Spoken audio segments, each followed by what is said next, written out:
Hello, hello, bienvenue sur le podcast Les choses de la vie. Les choses simples sont belles, partageons des ondes positives et profitons pleinement de chaque instant que nous offre la vie.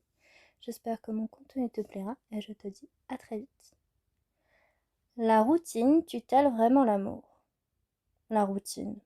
Ce mot a une réputation terrible dans les relations amoureuses. On est tombé dans la routine sonne comme une condamnation. Mais est-ce qu'elle est vraiment coupable ?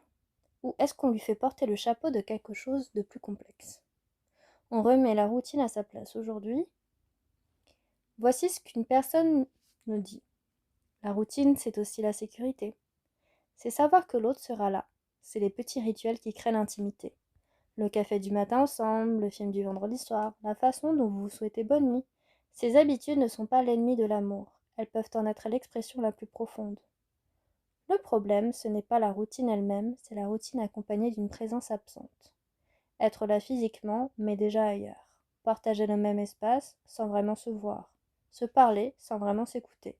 C'est ça qui étouffe l'amour, pas le fait de faire les mêmes choses ensemble. La vraie question, c'est est-on présent ? Des chercheurs ont étudié la différence entre les couples qui font les mêmes activités régulières et ceux qui en font des nouvelles. Et oui, la nouveauté aide, mais ce qui compte encore plus, c'est la qualité de l'attention portée l'un à l'autre pendant ces moments. Un dîner habituel à la maison avec les téléphones posés, une vraie conversation. Des rires, ça nourrit plus qu'une relation qu'un voyage exotique organisé dans la distance et la tension. La routine devient dangereuse quand elle devient automatique, quand on est en pilote automatique et qu'on ne choisit plus l'autre, quand on est ensemble par inertie et pas par envie. Alors, il faut réenchanter ce que l'on a. Et oui, la bonne nouvelle, c'est qu'on peut réenchanter ce qui semble ordinaire. Il ne s'agit pas toujours d'en faire plus ou différemment, il s'agit d'être davantage là dans ce qu'on fait déjà. C'est regarder son partenaire avec des yeux neufs, se souvenir pourquoi on a choisi cette personne, lui poser une question à laquelle on ne connaît pas encore la réponse et remarquer quelque chose qu'on ne lui a pas dit depuis longtemps.